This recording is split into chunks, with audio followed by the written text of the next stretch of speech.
To welcome Honorable First Lady Ma'am. Please come. Heartiest.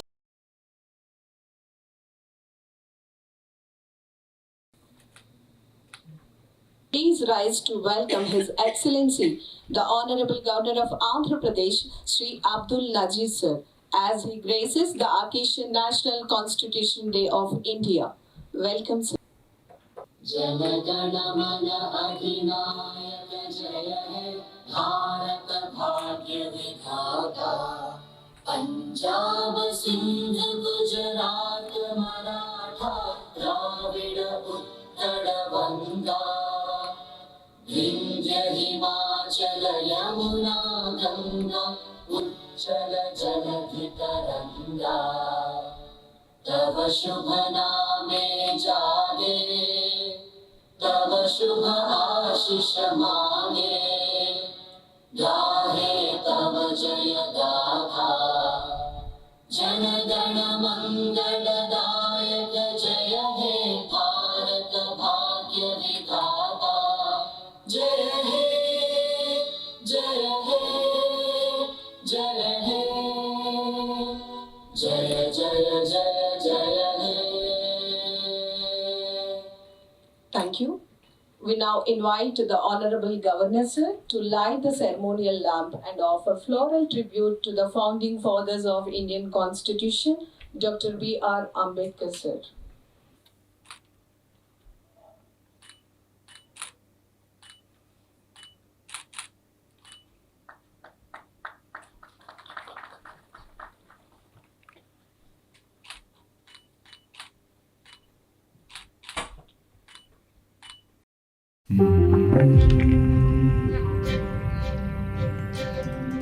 Bharat दुनिया का सबसे बड़ा लोकतंत्र, mother of democracy.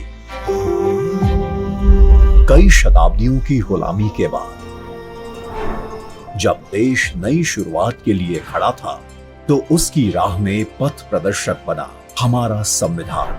Doctor Bhimrao Ambedkar की अध्यक्षता में जब देश ने अपना संविधान तैयार किया, तो भारत के लोकतंत्र को मजबूत बनाने और सबके लिए बराबरी और अवसर सुनिश्चित करने का आधार बना भारत का संविधान। हमारे संविधान निर्माताओं ने 75 साल पहले यह सपना देखा और तय किया कि हम कहीं पर भी जन्मे हो, हमें समान अवसर और अधिकार मिलेंगे। हमारे अधिकार हो या कर्तव्य, देश का हर नागरिक समान है। 75 साल से व्यक्ति के स्वाभिमान और राष्ट्र की एकता की रक्षा करता आया है भारत का संविधान। आज भी हमारे लिए सबसे ऊपर और सबसे पवित्र ग्रंथ। हमारा संविधान अनुच्छेदों के संग्रह से बढ़कर हजारों वर्षों की सभ्यता और परंपराओं की आधुनिक अभिव्यक्ति भी है। स्वतंत्रता के समय जो भारत के लिए कहा जाता था कि ये देश टिक नहीं पाएगा, वह आज विश्व की 5वीं सबसे बड़ी अर्थव्यवस्था है और टॉप 3 इकोनॉमी में शामिल होने के लिए तेजी से बढ़ रहा है, तो उसका श्रेय संविधान के मूल्यों को जाता है। बीते 10 साल में लिए गए फैसलों, बनाई गई नीतियों और उठाए गए कदमों के मूल में संविधान की स्पिरिट रही है। हमारे संविधान के प्रेम्बल की शुरुआत में जो वी द पीपल लिखा है, ये सिर्फ 3 शब्द नहीं। वी द पीपल एक आह्वान है, एक प्रतिज्ञा है, एक विश्वास है। आज के भारत का मंत्र सबका साथ, सबका विकास, सबका विश्वास, सबका प्रयास। ये संविधान की भावना का सबसे सशक्त प्रदर्शन है। संविधान के समानता के सिद्धांत के साथ आज बिना भेदभाव लाभार्थियों तक लाभ पहुंचता है। अंत्योदय के लक्ष्य के साथ वंचित वर्ग और पिछड़े प्रदेशों को हर योजना के केंद्र में रखा जाता है। महिलाओं के उद्यमी बनने में, कप्तान बनने में, ऊंची उड़ान लेने में देश उन्हें मदद पहुंचाता है। देश के प्रथम गांव से लेकर दूर दराज के गांवों तक पहुंच रही सड़कें, सामान, केबल्स और खुशियां संविधान के प्रति देश का समर्पण दिखाता है। विश्व का सबसे लंबा लिखित संविधान उस भारत का है जिसकी सुंदरता सीना चौड़ा कर देती है, जहां विभिन्न विचारों की सारी धाराएं एक ही सागर में मिलती हैं। एक भारत श्रेष्ठ भारत की भावना के साथ आज पूरे भारत में एक संविधान है, जिसकी दिखाई दिशा पर चलकर हम बनाएंगे विकसित Bharat. Thank you very much to Dr. B.R. Ambedkar and other members for providing Indian Constitution. We now request the Honorable Governor Sir to read out the preamble to the Constitution of India, and all other dignitaries are requested to repeat after the Honorable Governor Sir. We, the people of India, having solemnly resolved to constitute India into a sovereign, socialist, secular, democratic republic, and to secure to all its citizens justice, social, economic, and political, liberty of thought, expression, belief, faith, and worship, equality of status and of opportunity,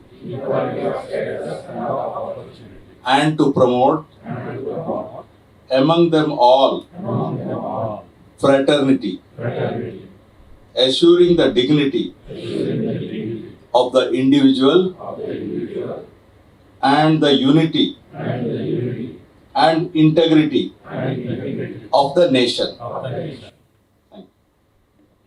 Thank you, sir. Now, with utmost respect and deep honor, I invite His Excellency the Honorable Governor Sir, Shri Abdul Nazir Sir, to kindly address the gathering with his inspiring words. Distinguished guests, ladies and gentlemen, Andariki Namaskaram. I am happy to participate in the 76th Constitution Day celebrations organized here today. As you all know, the Constitution Day, also known as Samvidhan Divas, is celebrated on 26th November every year to commemorate the adoption of the Constitution of India and to honor and pay tributes to Bharat Ratna Baba Saheb Dr. B.R. Ambedkar and founding fathers of the Constitution, and remember their invaluable contribution to the nation. We are all indebted to the framers of the Constitution for giving us the noble principles on which we derive our freedom and equality and maintain harmony in the society. Dr. B.R. Ambedkar, Chairman of the Drafting Committee, the Chief Architect of the Indian Constitution, did an extensive study of the Constitution of about 60 countries before finalizing the statute of the world's largest democracy. The Constituent Assembly adopted the Indian Constitution on 26 November 1949, and it came into effect from 26 January 1950. The National Constitution Day is celebrated not only to commemorate adoption of the Constitution of India, but also to promote Constitution values among all citizens. The fundamental rights enshrined in the Indian Constitution play a crucial role in safeguarding the rights and liberties of its citizens. They hold immense significance as they form the bedrock of individual liberties and provide the framework for a just and equitable society. The Indian Constitution incorporates a comprehensive set of fundamental rights that guarantee citizens various liberties such as equality before law, freedom of speech and expression, protection against discrimination, and the right to life and personal liberty. These rights were influenced by India's struggle for independence and the need to rectify historical injustice. Fundamental rights play a pivotal role in upholding the principles of democracy. They establish a balance of power between the state and its citizens, preventing potential abuse of the authority. The right to freedom of speech and expression fosters open discourse, enabling informed citizenry and critical engagement with governance. Further, the right to vote, although not explicitly a fundamental right, is closely intertwined with democratic principles, ensuring citizens' participation in decision-making process. Our first Deputy Prime Minister and Home Minister Bharat Ratna Sardar Vallabhbhai Patel once said, and I quote, "Every citizen of India must remember that he is an Indian and he has every right in this country, but with certain duties." I unquote. While the Indian Constitution gives a primary role to the fundamental rights, it should be noted that rights and duties are like two sides of a coin and they are inseparable. Through the ages, our epics laid greater emphasis on duties. Here I would like to quote the following Sanskrit shloka on the importance of duty. Dharma niyato vyaktireke hridayasthaleyu praninam dehamatre cha dharmadika suchakaha. Meaning, the conscious presence of duty within an individual's heart and mind, guiding their actions beyond the physical realm, signifies the true essence of righteous duty. I will repeat again. The conscious presence of duty within an individual's heart and mind, guiding their actions beyond the physical realm, signifies the true essence of righteous duty. Whenever and wherever we have any rights, we must have corresponding duties. Whether it be the home, the society, or the country, every sphere of life we have rights and duties that go hand in hand. We have rights in the same measure as we have duties. The fundamental duties serve a useful purpose. No democratic polity can ever succeed where the citizens are not willing to be active participants in the process of governance by assuming responsibilities and discharging citizenship duties and coming forward to give their best to the country. Fundamental duties are given in Part 4 of the Indian Constitution under Article 51A.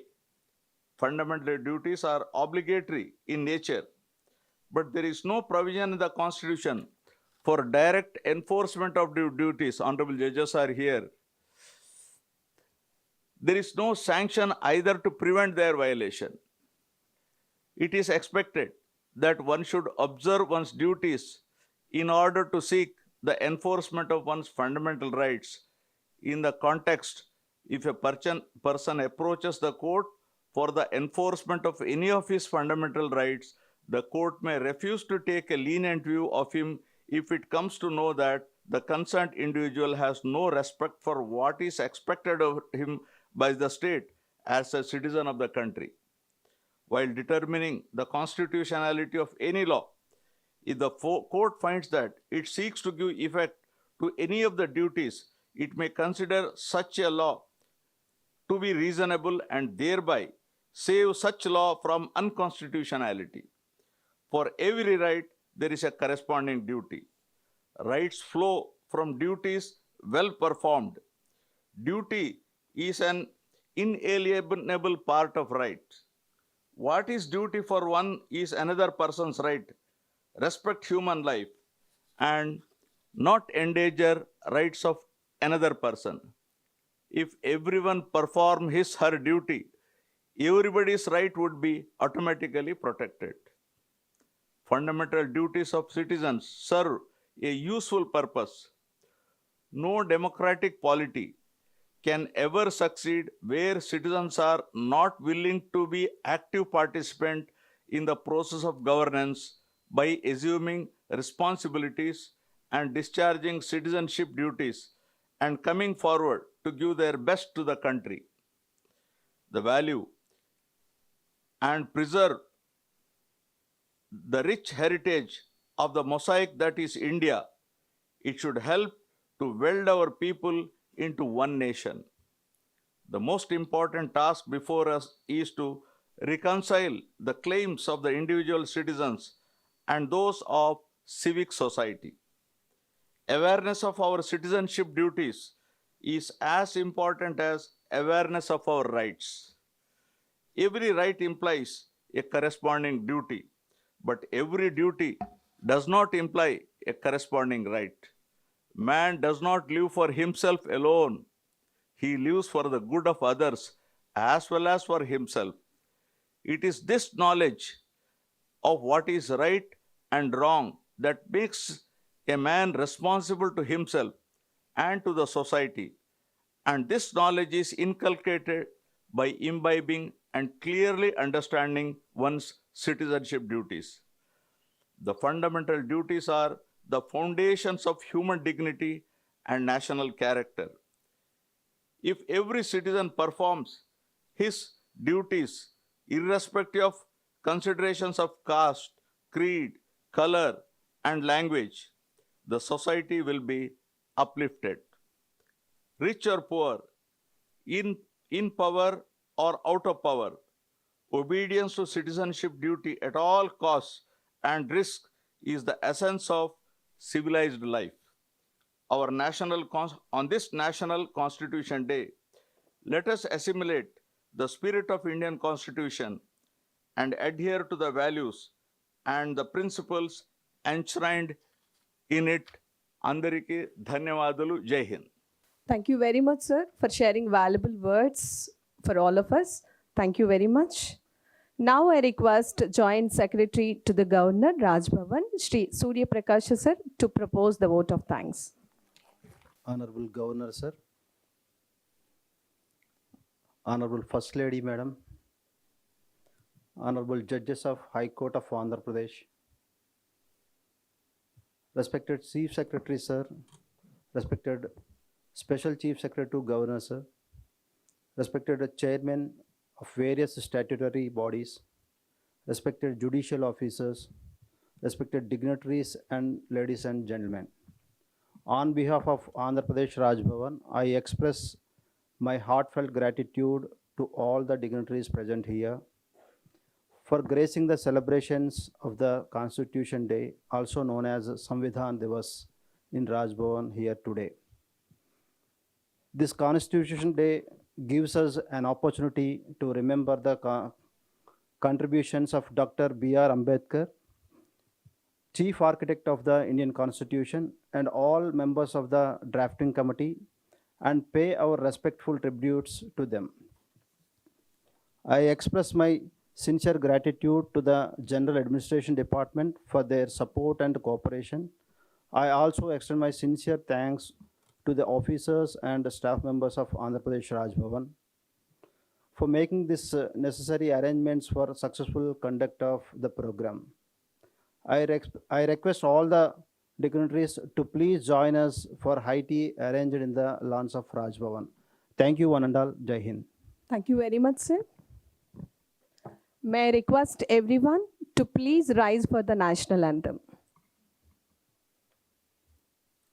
जनगण मन अधिनायक जय हे भारत भाग्य विधाता पंजाब सिंध गुजरात मराठा द्राविड उत्कल गङ्गा विन्ध्य हिमाचल यमुना गङ्गा उच्चल जलधि तरङ्गा तव शुभ नामे जागे तव शुभ आशीष मांगे गाहे तव जय गाथा जन गण मंगलदायक जय हे भारत भाग्य विधाता जय हे जय हे जय हे जय जय जय जय हे